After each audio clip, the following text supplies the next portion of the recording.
Hello and welcome back to Abstract Linear Algebra, the video course where we talk about vector spaces and linear maps. And indeed, in today's part 23, we continue our discussion about general linear maps and we will talk about some combinations we can do with them. In particular, we will also talk about the composition of linear maps. However, as always, before we start with the definitions, I first want to thank all the nice people who support this channel on Steady, here on YouTube or via other means. And always as a reminder, you can use the link in the description to find additional material for this video. For example, the PDF version and a quiz. Okay, then let's immediately start by recalling the definition of a linear map. And there, an alternative name is to talk about a linear operator. It's the same thing, but sometimes a different name helps to distinguish different objects. And now a linear map or a linear operator is always a map between two vector spaces. We call them V and W, and there should be vector spaces over the same field of scalars. And you already know here we usually have the real or complex numbers for that. And now the map is called linear if it satisfies two properties. First, it has to be additive, which means we can pull out the addition. And second, it has to be homogeneous, which means we can pull out scalars.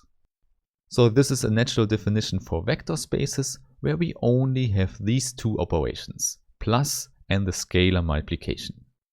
However, now you already know, V could be the vector space of functions, so the input for the linear map would be given by functions as well.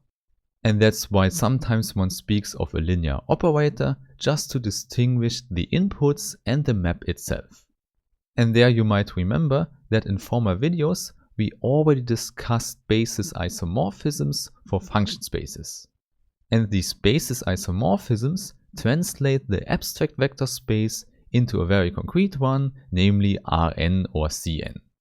And exactly this is what we will use later to translate such an abstract linear map into a concrete matrix.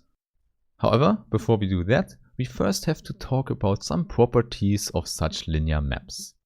And the first thing here is that we can combine them with a vector addition and scaling as well. For this, let's fix two general vector spaces again. They can be completely different, but they should have the same field of scalars. And then we just consider two linear maps defined on V. So we have K that goes from V to W, and we also have L that goes from V to W. And now since these are two maps with the same domain and codomain, we can easily define a new map we can call K plus L. So this is just adding two maps, and you might already know that this can be done by adding in the codomain W. So more precisely, we define the value k plus L of x as k of x plus L of x.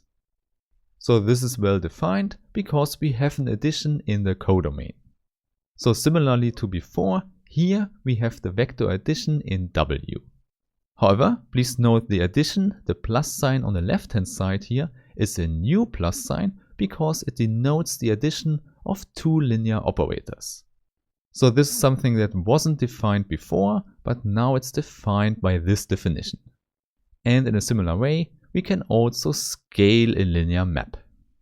For this, we just need a given scalar lambda from f. And then as before, we can just define lambda times L of x. And again, we do that by simply scaling the value that comes out from the linear map L. So what we have is that this multiplication sign is the scalar multiplication in W.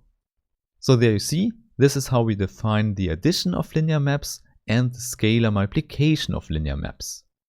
In fact, this definition already works if we have a vector space structure on the right hand side.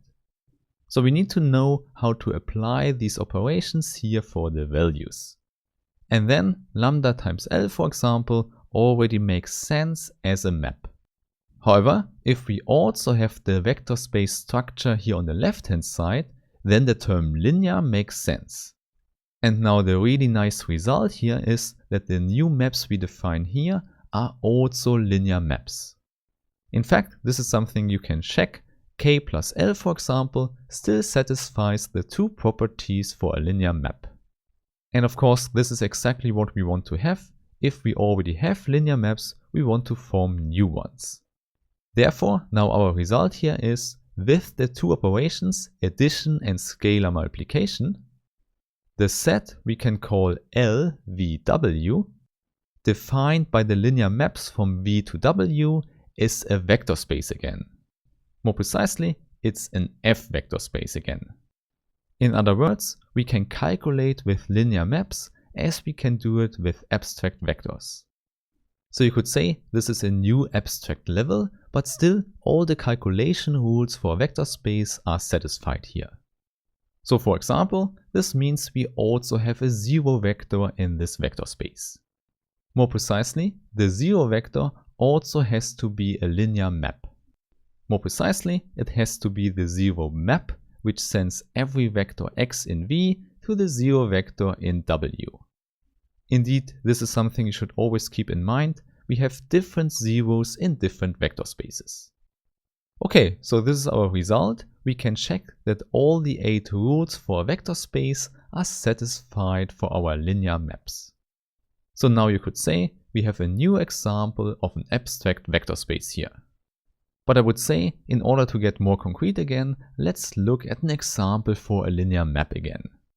Let's consider a vector space V with an inner product given with the pointed brackets.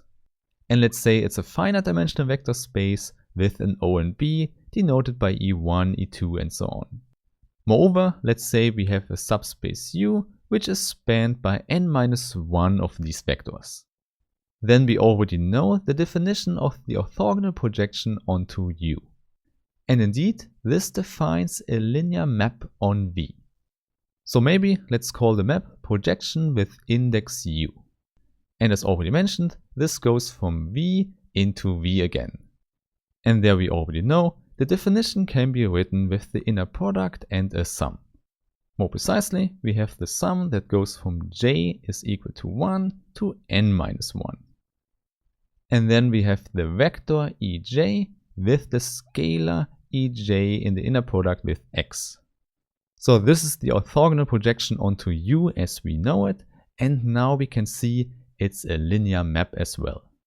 This is not hard to see because we already know that the inner product is linear in the second argument. And now please recall the picture we have in mind here. If we have a vector x there, then here we find the orthogonal projection in U. Moreover, in the same sense, we can also define the normal component here. In fact, this would be the orthogonal projection onto the orthogonal complement of U. So this means we can write it as a sum again, but now the sum only has one term. Namely, it's just the last vector in our O and B, En. And don't forget the scalar inner product En with x. And by the same reasoning, this is also a linear map. And now what we could easily do is to add both linear maps here.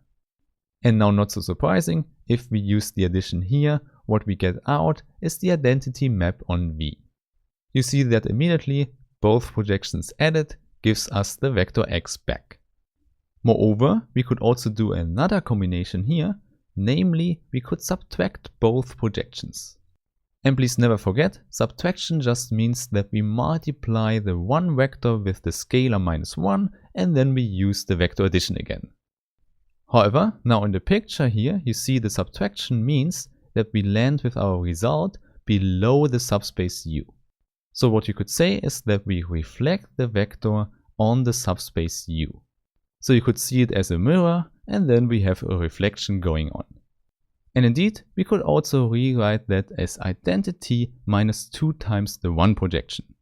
So if we subtract 2 times the normal component here, we land at this position, which gives us the reflection. But now the important thing for us is that this is also a linear map. Okay, and now I would say, let's end this video by quickly talking about the composition. So you know, you can always build a composition of two functions if the domains and codomains fit together. So here we could say we have a vector space U a vector space V, and a vector space W. And now between U and V, we have a linear map K, and between V and W, we have a linear map L. And now the result is that the composition L after K is also a linear map. So this is important to remember and easy to show. If we have two linear maps, the composition is also linear.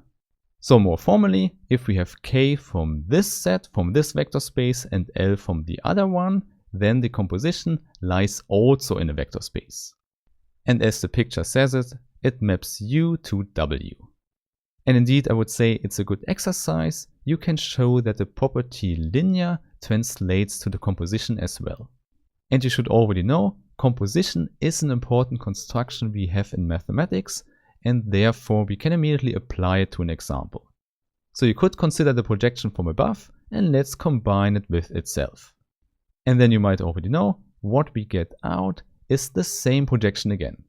So doing an orthogonal projection twice does not change anything. However, what happens if we form the composition with the two different projections?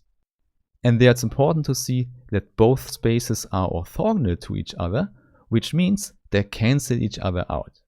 So no matter what we put in here, we always get out the zero vector. Which means the output as a linear map we get here is the zero vector in our vector space LVV. And with that, you should already see that the composition as an operation gives a very nice structure on this vector space here. So you might already know, in some sense, it represents a multiplication in the vector space. And in fact, this is something we already know on the concrete level in Rn as the matrix multiplication. However, in this course we will discuss it in more generality, and we will do that in the next videos. Hence, I really hope we meet again and have a nice day. Bye bye.